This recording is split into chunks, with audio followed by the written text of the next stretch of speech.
Yo yo yo, I'm back with another Warhammer Fantasy video. This time we'll be checking out another PancreasNoWork video about the gent named Balthasar Gelt. Hope I didn't butcher that name.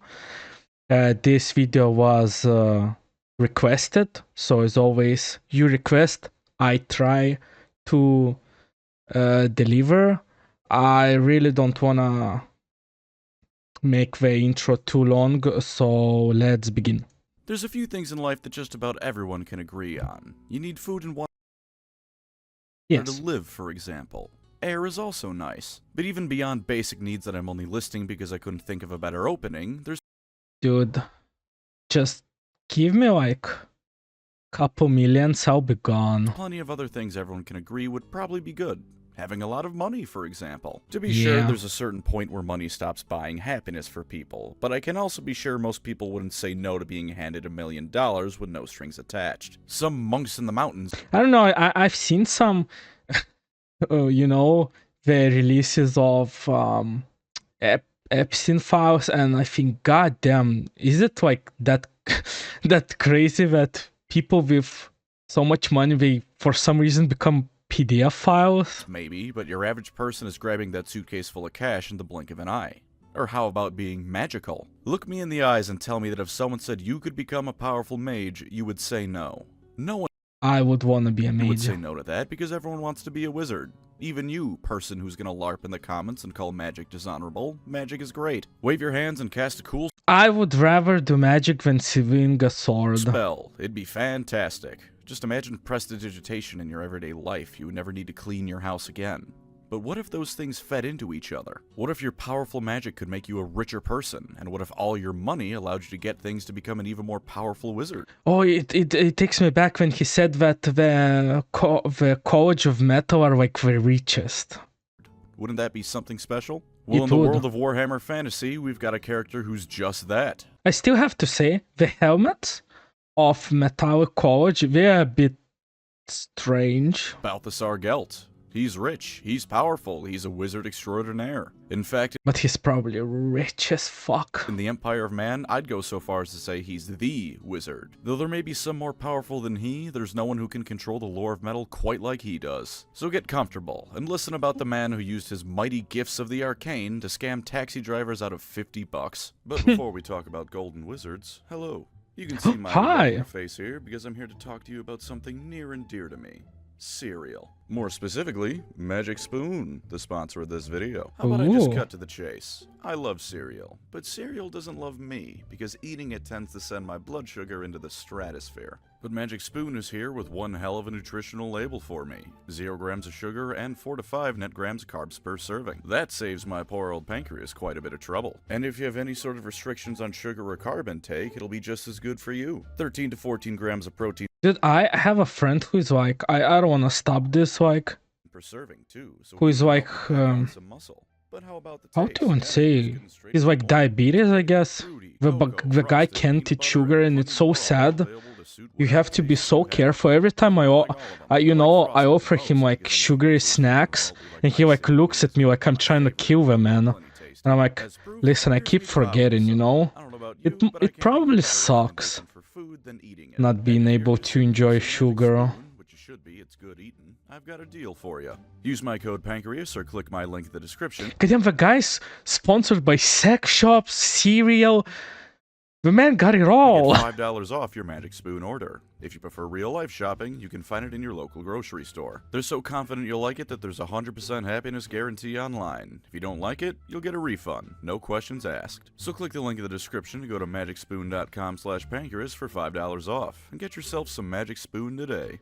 Now then, funny gold mask man. Balthasar Gelt doesn't exactly come from the most noble and exciting of fantasy origins, but he does come from a position that lends credence as to how he was able to gain the position he eventually would. He was the son of someone who was not only a phenomenal... Dude, this anime is so goated, actually. Apothecary, but the doctor of a noble house in the Border Princess. So while not exactly coming from a long line of kings or heroes, he came from a reasonably wealthy family that could afford him chances to look into more untraditional careers, as it were. Oh. Indeed, he appeared to be quite talented at creating medicine, doing far better than even those with decades of experience on him. He also had an almost instinctual grasp on the properties of various minerals and herbs, like a somewhat less full of himself Dr. House. His true passion, however, was alchemy. Presumably using the wealth both his family and his own works had given him, he was able to travel the world and study under the most intelligent people the lands had to offer. Tylea, Araby, Estalia, beyond. Everywhere he went, he would And none of them ring a bell. I never heard of those guys yet. not only learn everything his teachers had to teach, but almost always he'd end up being able to teach them a thing or two. By the time he finally came to the colleges of magic in Altdorf, he was admitted into it with absolutely no questions asked. He was just that damn good. Except everything before that bit was very possibly just a lie. Gelt's fooled all of you. Because while it's true he was admitted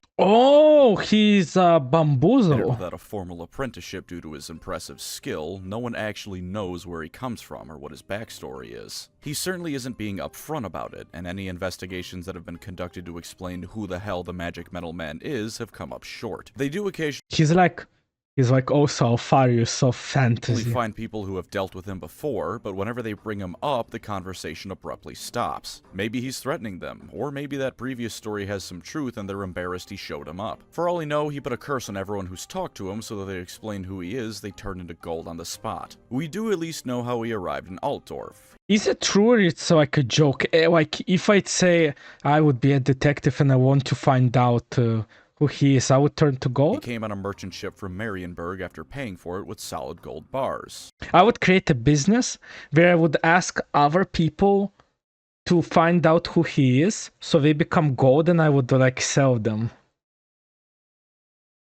Which days after arriving in Altdorf turned into solid lead bars. The ship captain put a bounty on Gelt's head for fooling him like that, and to my knowledge it's still there to this day. Jumping ahead a bit, this means the holder of one of the highest positions in the entire Empire of Man has a bounty on his head. And no one has tried to claim it yet. Or at least if anyone has, we don't hear from them anymore. I thought like the Sigmar would be like the most wanted, I guess, but It should be noted that at least from everything I know about the guy, he didn't need to do that. Whether or not he does come from a somewhat wealthy family, he's an incredibly powerful metal wizard and can turn things into gold permanently. Even ignoring that, he absolutely could have made some money with his own talents and skills. As far as I can tell, he just scammed that captain for the love of the game. Upon becoming a licensed Imperial wizard, though, he didn't just sit around and enjoy all the perks that gives. However much of his backstory is true or not, his passion for alchemy and the lore of metal undoubtedly is. He would set to work in the College of Metal's workshops and labs with a fervor unmatched by anyone else, and his enthusiasm for both learning and teaching apparently made him a popular figure in the lecture halls. And honestly, who wouldn't want to be taught by Gelt? Within a decade, he had become the patriarch of the Metal College, taking the position from the previous one, Magdalena Althaus. Minor fun lore fact. I would need to think that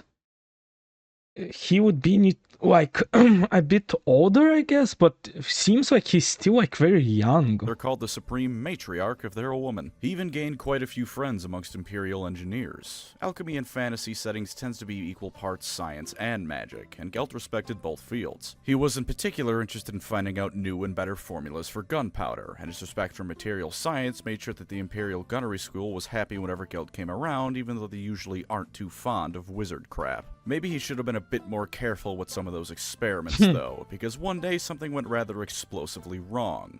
The specifics of what exactly happened, like many things about Gelt, are a mystery. Truth be told, it could have been any number of things. Messing around with gunpowder is asking for trouble at the best of times. The same could be said for magic in this setting, and Gelt, being a lore of metal wizard, had bravely devoted his life to digging around with the dangerous parts of both reality and unreality. For all we know, that ship captain that put a bounty on his head got his revenge and snuck a bomb in or something. We don't even know how he came out of this whole affair. Is he horribly disfigured, or is the skin beneath his golden mask now the purest living gold? We don't know and never will, because Gelt refuses to take it off. That second option would be incredibly funny, though, given the Tomb King's I'm starting to get the vibe that he's like Doctor Doom.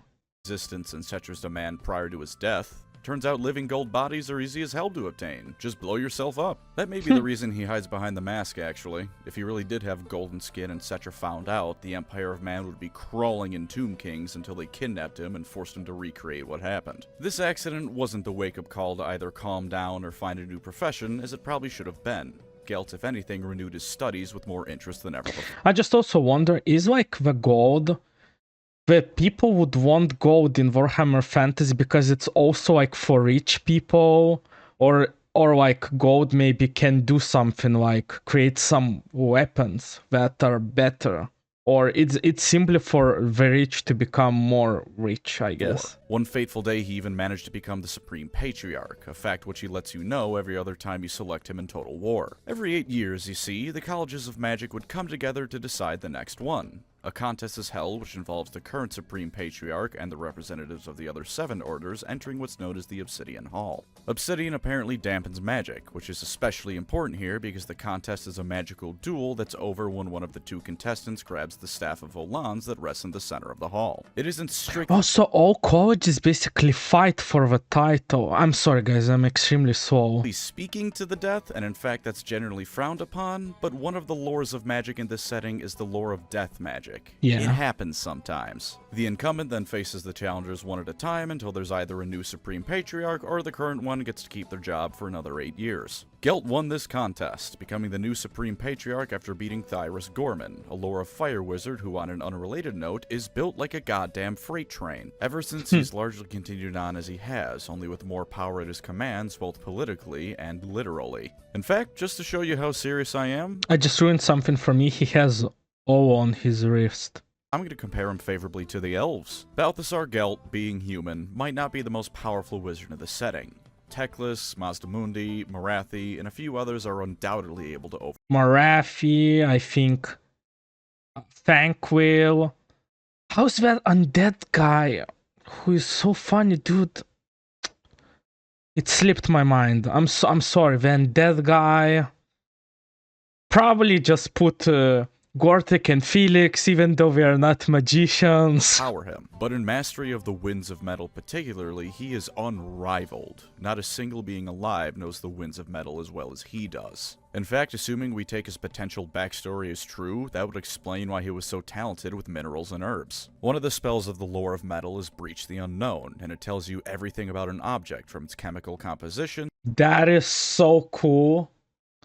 The guy basically can touch any rock and know what it is. That's actually cool. To any magical properties it might have. He could have been unconsciously using that spell as a kid. There was one battle known as the Slaughter at the Six Spikes, where he more or less single-handedly turned the tide of battle. Truth be told, most of it isn't terribly important. It was the Beastmen using the aforementioned 6 spikes, which as it turns out were magical rocks to bring ruin to the realms of man and all that jazz. The very shaman in charge of the Beastmen horde was casting fell magics and making a terrible storm. There were great and terrible beasts such as gorgons and minotaurs, and all kinds of stuff I'm sure is terribly frightening in universe. Out of universe, we know the Beastmen never amount to anything, so it's kind of hard to care, to be honest. The Empire apparently sent warnings regarding this threat in part with mechanical pigeons, though, so that's neat. Mechanical pigeons?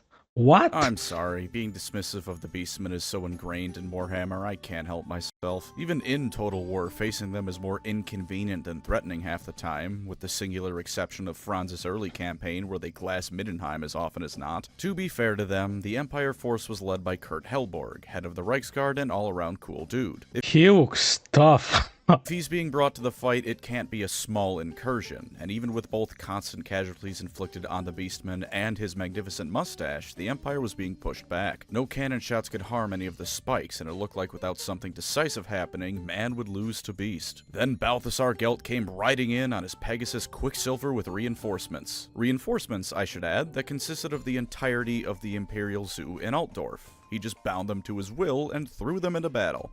Wait, he can just like control them? I haven't the slightest idea how he did this, because unless I'm missing something, the lore of metal doesn't have any spells that let him do that. This included the dragon that the Empire keeps, by the way. Gelt is just built different to your average person. Since Gelt is a smart lad, he knew that even with his literal menagerie of reinforcements, he couldn't quite turn the tide if he just landed in the middle of the battlefield. So he took his beasts, jumped the Bray Shaman and his assistants atop the 6 spikes, and either had them turn to gold or ripped apart. Wizards gotten rid of, he then turned most of the rest of the Beastman army into gold. It's said that not a single one managed to escape, which is in all honesty an incredibly impressive feat.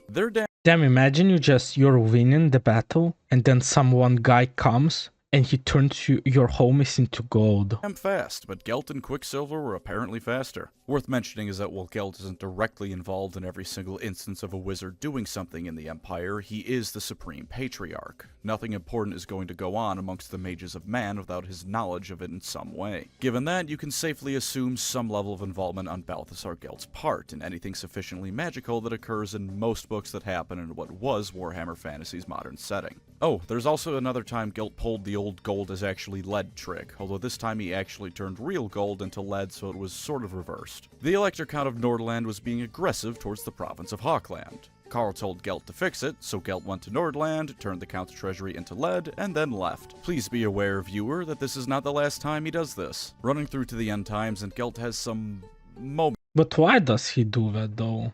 It's not why he does this and how many times, but why? To be sure.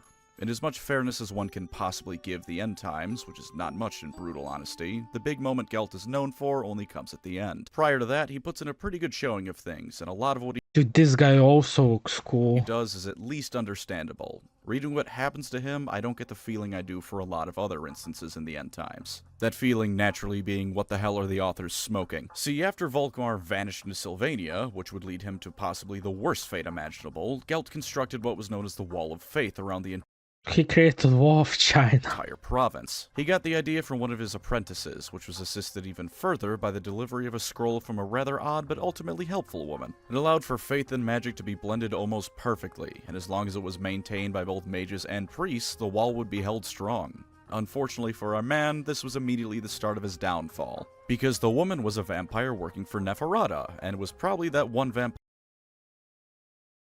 Oh, great man. Fall cause of woman. Named Genevieve, who has the single longest full name in any Warhammer setting short of Cetra and the knight from Shoota's Blood and Teeth. And his apprentice earlier was actually the Changeling. I believe it was unsaid why the Changeling was giving Gelt away to keep the vampires contained, but there's three likely options. A, this was done to stall Nagash's return as long as possible. Nagash is the guy I was thinking about. B, this was just step one of the naturally convoluted plan to get the Changeling integrated in the Empire to wreak the most amount of havoc possible. Or C, Tzeentch and the Changeling were bored and thought it'd be funny. Tzeentch doesn't really need a reason to scheme over complicated BS like this, it's his whole thing. Gelt for his part gained quite a bit of popularity for cordoning off all of Sylvania. Both wanted to keep the Empire safe. I like this mask more than the other one, honestly. And being the kind of person who shouts out "I am supreme" during a battle, he decided he'd go for gold and make an even bigger wall. This time it was across the entire Empire of Man's northern border, with a little bit of it protecting part of Kislev. Gotta say, it wasn't subtle, but it was sure as hell effective. Just plonking an entire massive wall across your country's borders in the blink of an eye is certainly a good way to keep demons out, and sure enough, Archaon and his horde couldn't immediately breach their way in. Unfortunately for Gelt, this is the part where he starts realizing he has a lot of issues to deal with. I'm honestly surprised, but he keeps the demons away. I think the wall basically saved everything. I wonder how it could have went wrong. First off, chaos being the bigger threat meant that the wall around Sylvania had fallen somewhat by the wayside. It was still there, but it wasn't being nearly as maintained as it needed to be given the Auric Bastion coming to existence. Compounding on this is that the Auric Bastion's far larger scale meant little cracks tended to appear here and there, weaknesses that could be taken advantage of. Not yet catastrophic ones, or at least not ones that an entire horde could swarm through, but cracks were appearing in the wall, segments were weakening. And to top it off, Gelt finally wisened up to the fact that the Changeling was running amok, and he allied with the R. Ulrich Emil Valgir to sniff him out. Because the only thing Gelt loves more than money and power is apparently digging himself deeper into a hole, he also came across Vlad von Karstein. Now look, I understand everyone loves Vlad. I also love Vlad. But in universe, not many people like Vlad. That's kind of so hard to hear because my name is Vlad. A bit of an untrusted figure on account of being a vampire and nearly toppling the Empire. So when him and Vlad have a chat about the wall and Vlad gives him a tome that teaches him how to do necromancy, what Gelt should have done was burn it. What he did instead was very briefly debate using it, decide it was a necessary evil, and then immediately start raising zombies to defend the Auric Bastion. This led up to a confrontation against the Elector Count of Hochland, who was a little bit pissed about him being a necromancer, which ended in the Elector Count's death, which is just a slight smidgen of treason. Even worse for Gelt was that he discovered that Valten was to be gifted Galmaraz itself, being the pseudo-incarnation of Sigmar and all that. Problem here is that he had learned that Valten was almost certainly the Changeling, and handing over the symbol of the Empire and Warhammer itself to a Tzeentch demon was not a good outcome. So naturally he went to go— Oh, I was like, changing.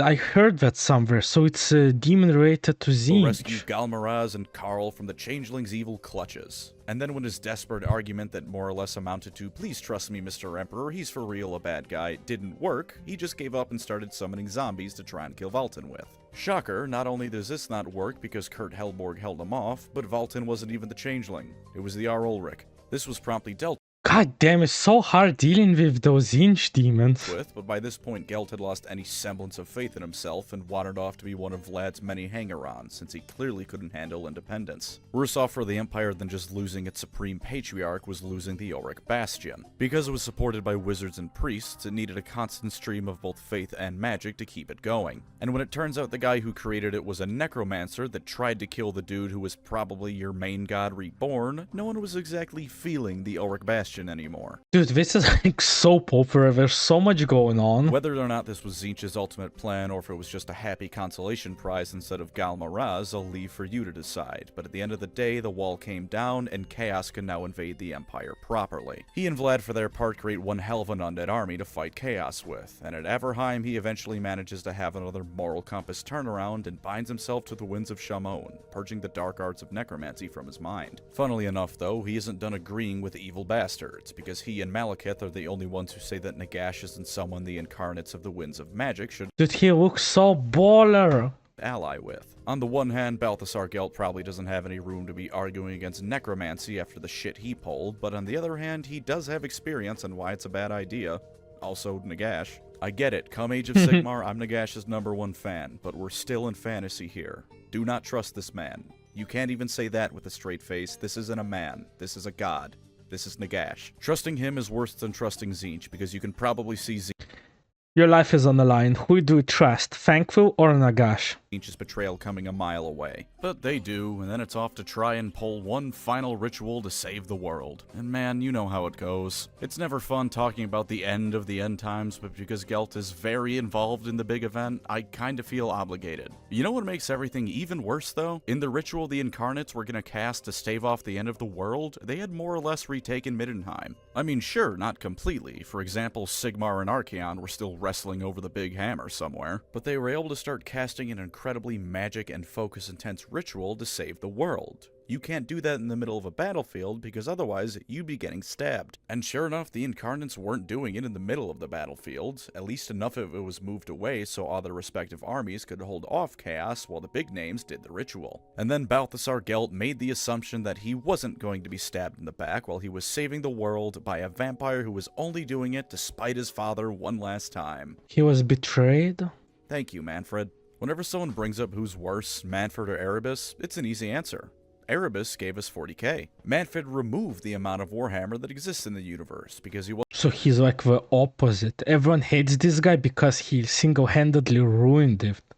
Erebus at least made like 40k, as Pancreas said. Damn. involved in any way in Age of Sigmar's birth when it comes to in-universe actions taken. Not intentionally at least, he had no idea the Mortal Realms would come about, he just wanted to spite Vlad, so he stabbed Gelt in the back. With that, unfortunately the tale of Balthasar Gelt ends here. It's so sad, like, he's like such a powerful mage and he simply dies like that. Kind of sad. I thought, you know, there would be like some crazy battle and someone gets upper hand, but stabbed in the back. Damn. Great, if by no means unselfish hero who died trying his best to save the world. Even if he only did it so he could continue to accrue money and power, hard to argue with someone trying to save the world no matter their motives. So on a completely unrelated note, let's talk about this Balthasar fellow. He's a Stormcast Eternal who has a strange idea that the world that was is where he's originally from in some regard. He's so talented in the lore of metal that it's as if Shamon recognized him somehow. He's met Nagash, who outright said he was looking forward to having him under his thumb again, and he has a mount named Quicksilver. He also rarely if ever takes off his golden face mask. Golly gee willikers, guys, who could this fella be? Did you know Arum is the Latin word for gold? Could be anyone, this guy, truly. Our reborn as a superhero friend may not know who he truly is, but we do, and enough important. See, they removed those silly, like, long nails from his mask, and look how serious this guy looks now. God damn, this is he's like custodian. People do as well that I wouldn't be surprised if Sigmar specifically sought his soul out. Temporary traitor or not, he nearly saved the world when push came to shove, and he continued being the little scammer we know and love, only now at the level of a demigod of war. Remember that business with the Elector Count of Nordland? Well, this time, there was once a city that was rebelling against Sigmar. It was phenomenally wealthy, and as a result had gathered quite the mercenary army to keep itself safe. This would have been a war that, while Sigmar's forces would surely win, would cause no small amount of casualties for even the Stormcast Eternals. So Balthasar Gelt, who had no idea this is the second time he pulled this stunt, flew into the city, turned their massive stored amounts of gold into granite, and because no one was paying them anymore, the mercenaries just left. Naturally, the city also surrendered, and likely had to face the mother of all economic crises in the aftermath. Also, please be aware that a good portion of his motivation for this was that the city had some stuff in it he wanted for his research. So he threw the entire thing into an economic recession. He features in the book Soul Wars, which I won't really go through, but it's a good read. I will go through the short story The Library of Forgotten Moments, though, because aside from being about his quest to discover who he was, it also has some glorious payback. The story, sure enough, begins with Gelt seeking the Is this Dead by Daylight Dungeons? Yeah, I recognize this. Library of Forgotten Moments. He's a Lord Arcanum now, and by his own words, their chief goal above all others is to fix the reforging process of the Stormcast Eternals. But also by his own admission, he's got some more selfish motives. He needs to learn who he was. He has to. He more or less outright says that even if what he learns brings him to madness, it'll at least put him further on some sort of path. There's also a pretty interesting moment where his mount, Quicksilver 2.0, goes at what appears to be light Quicksilver 2.0, what happened to a first one? speed. Not important, but damn cool. He reaches the library with what seems to be little fanfare, all things considered, and is granted access by its undead caretakers. This is all in Shyish, by the by, since where else would a library about a dead world be but the land of the dead? And as he goes deep into the library, he finds a book in a language not from the mortal realms, but one he for some reason knows is familiar to him. He reads a single word, Alcahest, and gets a flashback to the old fantasy world. And do you want to guess what his first vision of his past life was? Seeing him stabbed in the back. Great and overwhelming mystery he saw unraveled. The motherfucker's first vision of his past life from a period of time so long ago age no longer has meaning was him scamming the poor ship captain with fake gold. Yes.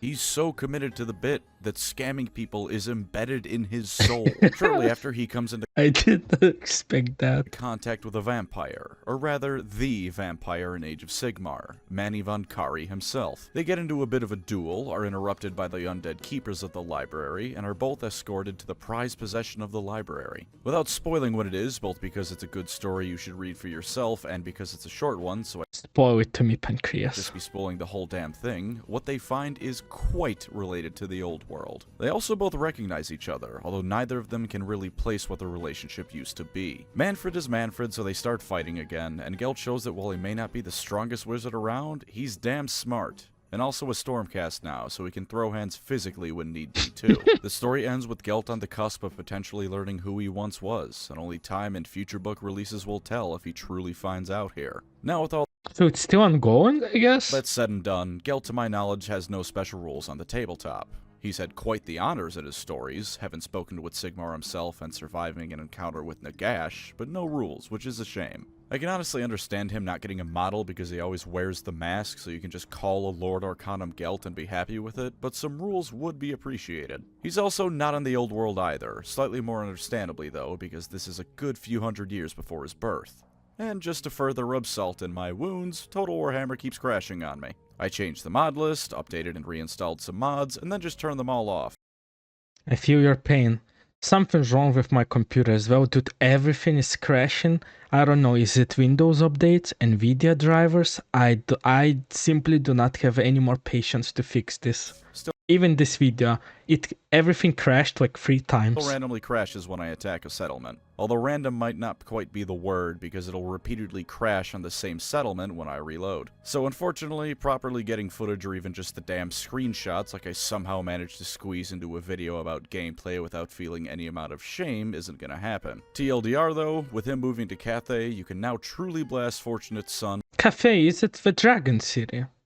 So, like, everyone is moving there. It's like, sounds like a great place to be. While you bombard everyone with a cheap cast of searing doom from his Pegasus, especially if you install the Immortal Empire's Expanded mod, which adds Koresh. Rather disappointing, both because I'm losing out on a chance to play Total Warhammer for my job, and because I'd written the entire script for Do or Don't Total War Gelt. It was another 4 pages, so my apologies for that. I'll have that fixed up for next time I do one of these. Thank you as always to my wonderful channel members. You were the I'll skip to the ending meme, okay, guys? Oh, by the way, that Alka-Hess thing? It's actually a real thing in both Warhammer and at one point theorized to be in real life. It's the universal solvent that can dissolve anything without destroying or altering its fundamental components, most importantly gold. In Warhammer Fantasy Tabletop, Gelt carries a vial of it around that he throws at people. This man carries a vial of acid around and breaks it off on people who bother him.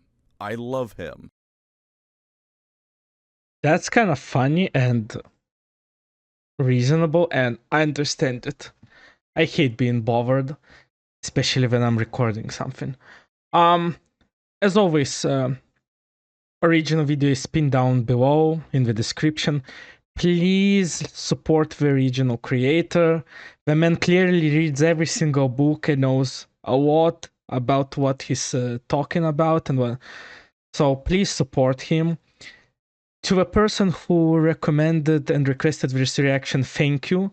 I enjoyed this. I think, I had time to think about all the colleges, and even though I chose Shadow Wizard Money Gang college, I think this one is the second that I like the most. I think he's cool. His ability to be able just to pick up rocks and to be able to tell what the hell it is awesome. And the fact that he's a scammer, or at least was at a certain point, is pretty funny. It's something probably I would have done as well. Now let's get the elephant out of the room. Some people see a new VTuber model, I guess. Listen, there were many reasons. I just thought the whole thing, it was supposed to be the joke, but 60 videos deep, I realized I took the joke too far. So I wanna shake things up. So yeah. If any questions, just answer in comments. I don't know what to say. Ciao, Cacao.